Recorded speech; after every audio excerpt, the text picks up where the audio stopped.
Bonjour et bienvenue. Déclaration de politique générale, polémique financière, populisme. Thierno Bocoum a démoli Sonko, écrit le quotidien Le Peuple. En conférence de presse, Thierno Bocoum tape dur, a fait savoir le quotidien L'Exclusif. L'Info quotidien, pour sa part, affiche Thierno Bocoum vide son chargeur sur Sonko. 3 mois au pouvoir du nouveau régime. Le temps d'observation est désormais terminé. Le comportement du Premier ministre ne rassure pas. Ousmane Sonko n'a pas la capacité requise pour porter le poste de Premier ministre. En plus, il ne respecte ni les institutions de ce pays ni les Sénégalais, a-t-il déclaré. Poursuivons que si Ousmane Sonko fait sa déclaration de politique générale en dehors de l'Assemblée nationale, il commettra un coup d'État institutionnel, a-t-il ajouté.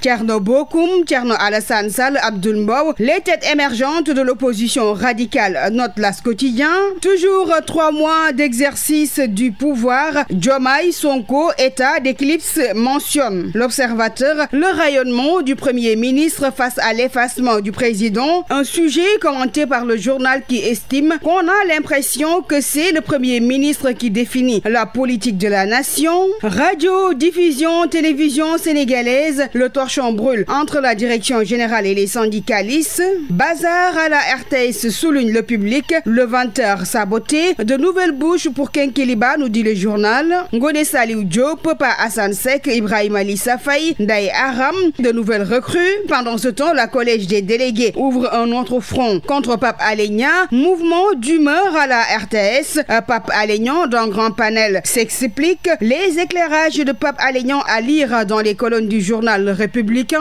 Et puis un autre sujet à la une de quelques quotidiens. Opération de déguerpissement. Sonko tape du poing sur la table et promet zéro tolérance. Mon gouvernement ne subira aucune pression ou chantage. Nous ne sommes pas dans une dynamique de réélection. Si on doit être réélu, on le sera. Mais en attendant, nous ferons tout pour mettre ce pays sur les rails, a dit le Premier ministre Ousmane Sonko. Cependant, Jean-Baptiste Tine, le ministre de l'Intérieur, dans Les Échos, dégage toute sa responsabilité et dit, je cite, « Ma circulaire s'adressait aux autorités administratives. » Sonko se dédie 48 heures après sa visite à Colobane. Il est inadmissible que des ambulants, au prétexte qu'ils travaillent, bloquent les routes dans les marchés. Des propos de Ousmane Sonko rapportés par le journal La Tribune. Nous avons donné des instructions sur tous les marchés. Et puis dans le même chapitre, lutte contre les encombrements sur la voie publique. Comment Kaolack a réussi cette opération sans problème, s'interroge Révélation.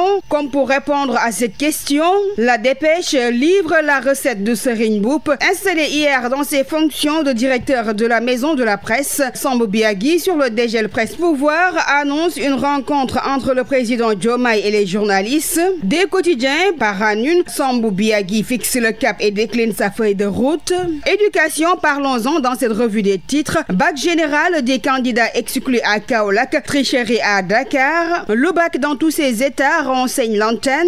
D'après le même journal, à Kaolack, plusieurs candidats du centre Nouveau Lycée, situé au quartier Sing Sing, ont été exclus pour détention de téléphone. Ils sont au nombre de 64 candidats. Pendant ce temps, une candidate arrêtée aux Parcelles Assainies pour fraude au bac. Terminons cette revue des titres en sport. Sport de chez nous, lutte avec frappe. Le CNG inflige une suspension d'un an ferme au lutteur Adefas pour refus de démarrer le combat à l'heure indiquée. Lit-on dans Rewmi Quotidien et Sunu Lamb. C'était tout pour la revue des titres. Merci de l'avoir suivi et très bonne lecture.